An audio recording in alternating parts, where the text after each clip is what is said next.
Hello, this is Phil Carr again, and I'd like to welcome you to the modules page. When you first sign into the course website, you'll come to the home page, and the easiest way to get the modules is just to scroll down a little bit underneath the photo, and you'll see Let's Get Started. Click here to go to modules. You can also access modules from your left side toolbar. You click on the modules page, and you'll come up with this view, and basically what this is, I've broken down the individual course modules into 5 different modules, and there's a couple modules for orientation where you'll find a syllabus review and this review of the individual modules.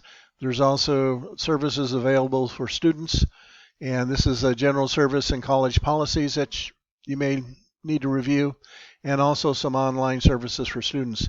If you have any questions about some of the services or programs offered at Cabrillo, please let me know via email within Canvas, and I'll get back to you and explain what you need to find out or where you can go to find out some information. Again, the individual course modules are broken down into 5 different modules. Each of the first 4 contain 3 chapters, and this one, Module 1, covers chapters 1 through 3, and you'll find the criminal justice system is the title of the module.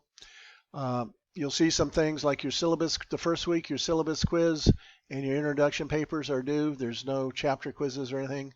Beginning second week, what you'll see is each week, and I'll send out an announcement every Monday reminding you what is due that week, but you'll see the Chapter 1 quiz, the PowerPoints for Chapter 1, a discussion for Chapter 1, which is chasing heroin in this case. And then you may see in a number of places throughout the modules is little links like this. This is an equal protection module which explains equal protection under the law. I've added these links, things like criminal versus civil law, to give you an idea and answer some questions that I normally get about part of the topic or some of the legal terms. Again, you go through this and you'll see again more chapter announcements, the chapter PowerPoints, and you also see when papers are due. In this case, the case review paper, which I will publish, which case you'll be reviewing by September 11th. You have until October 16 to complete that and upload it. Again, with each paper, and on the case reviews, I haven't put the list up yet, but you'll see a rubric, and you'll also have a sample paper attached to it. And again, if you have any questions on these assignments, please let me know. Again, go down through chapters 7 through 9 is in Module 3, and you'll see things like the court systems, prison punishment and sentencing, different pleas. And you'll find in these modules a self-assessment at the bottom of each module. This is where you can pick up 4 to 5 extra credit points by addressing some of the questions I put up, and in this case, Module 3 is about bail reform. When you continue scrolling down, you'll see things like the final exam. This is when the final exam is going to be due on December 16th, and a special project for the Susanville Group Project. Again, every semester, I have students in the class do a 10-point extra credit discussion to where you list 10 things that you'd like to see either added or removed or improved in the course.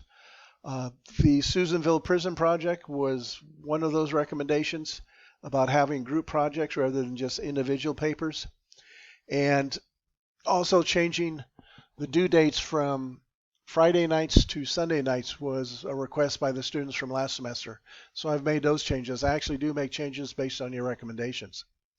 In the Susanville Group Project, there's a documentary called Paper and Glue. And what this is a European graffiti artist who takes photos and then posts them in different places in a variety of cities around the world. But he addresses social issues through photos. And in this documentary, he's addressing, first off, is Tehachapi Prison in Southern California, and basically expressing the lives of prisoners there through photos.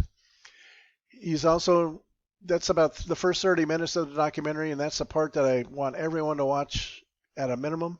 I would suggest you watch the entire documentary because it really goes into some interesting topics, things like the crisis at the border and immigration. One of the photos he has there of how he addresses this, and the nice thing about this artist is he isn't political at all. He just demonstrates what the issue is via photos. And he has a spectacular, huge billboard that he put up on the Mexican side of the wall, border wall, looking into the U.S. side. That is just amazing. So it's well worth your while to watch the entire documentary. I think you'll like it. There's also some U.S. Supreme Court cases that you may want to learn about and see how those were developed. These are some of the highlights. There's a criminal justice vocabulary and terms in case you have difficulties with any of the terms or vocabulary. And then there's a section on the APA style of in-text references and citations. APA is the American Psychological Association method of referencing, and that is used for all the social sciences. Criminal justice is considered a social science, and the major issue is that those of you that want to transfer to a 4-year institution, I taught for 15 years at San Jose State before coming to Cabrillo. You'll find that they require APA. When you transfer to San Jose State or any other 4-year institution from Cabrillo, you come in as a junior, and they expect you to know this right off the bat. Again, I taught at San Jose State for a number of years, and I also taught the senior writing class, which is a mandatory class for criminal justice students to graduate. And so they really are sticklers on the APA style. So you can go ahead, and there's some information on APA, and there's a short PowerPoint on how you can look up different references and how to reference them within your papers. Again, if you have any questions on anything within the course, please let me know. And again, welcome to the course, and I hope everyone has an enjoyable semester. Thank you.